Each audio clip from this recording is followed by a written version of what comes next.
اہل سنت کے عالم علامہ فرنگی محلی اہل سنت کے عالم ہیں، اپنی کتاب قیامت صغریٰ میں ایک جملہ لکھتے ہیں۔ دوستو میں تو تڑپ گیا یہ جملہ پڑھ کر، میں نے پڑھا یہ جملہ۔ علامہ فرنگی محلی کہتے ہیں کہ اصغر کا تیر کھانا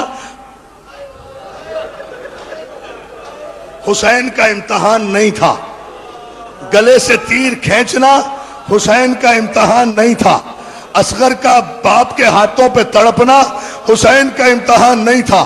حسین کا سب سے بڑا امتحان اس وقت شروع ہوا جب جلتی ہوئی زمین پر 6 مہینے کے بچے کو رکھ کر حسین نے تلوار سے اصغر کی قبر کھودنا شروع کی۔ فرنگی محلی اہل سنت کے عالم ہیں، لکھتے ہیں حسین نے دھوپ میں بچے کا لاشا رکھا، تلوار سے قبر کھودنا شروع کی۔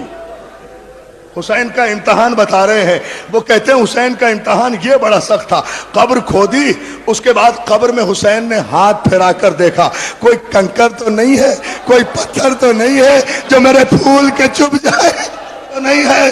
میرے مولا مجھے طاقت دے دو میں ایک جملہ کہہ دوں، کوئی کنکر تو نہیں ہے، کوئی پتھر تو نہیں ہے جو میرے لال کے چبھ جائے۔ عزادارو حسین نے علی اصغر کی ننھی سی قبر بنائی، ہر کنکر پتھر کو صاف کیا۔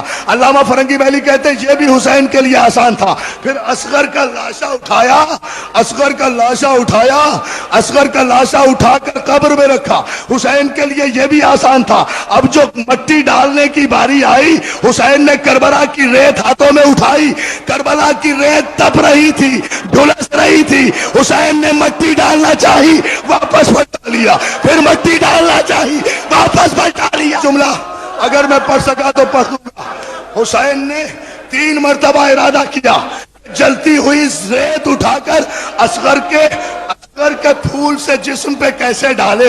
عزادارو حسین نے آنکھیں بند کی، انا للہ و انا الیہ راجعون۔ علی اصغر کے ایک ساتھ حسین نے مٹی نہیں ڈالی، پہلے پیروں پہ مٹی ڈالی سامنے بیٹھ کر، پھر اصغر کی ننھی ننھی ٹانگوں پہ مٹی ڈالی سامنے بیٹھ کر، پھر جلتی ہوئی ریت اصغر کے سینے پر ڈالی سامنے بیٹھ کر۔ اب جب اصغر چہرہ خالی رہ گیا نا، سن لو گے جملہ، سنو گے جملہ، قیامت آئے گی شاہ جی، قیامت آئے گی۔ اصغر کا چہرہ آیا، حسین سے برداشت نہیں ہوا، قبر کی طرف پشت کر لی، مٹی اٹھائی، ادھر منہ کر اصغر کے چہرے پر ڈال کر کہا اللہ کے ہوتی ہوں یاد کر کے وہ بے کسی کا منظر مولا چھپا رہے تھے، مجھ میں جو لاش اصغر ہے اس دن سے آج تک نہ مجھ کو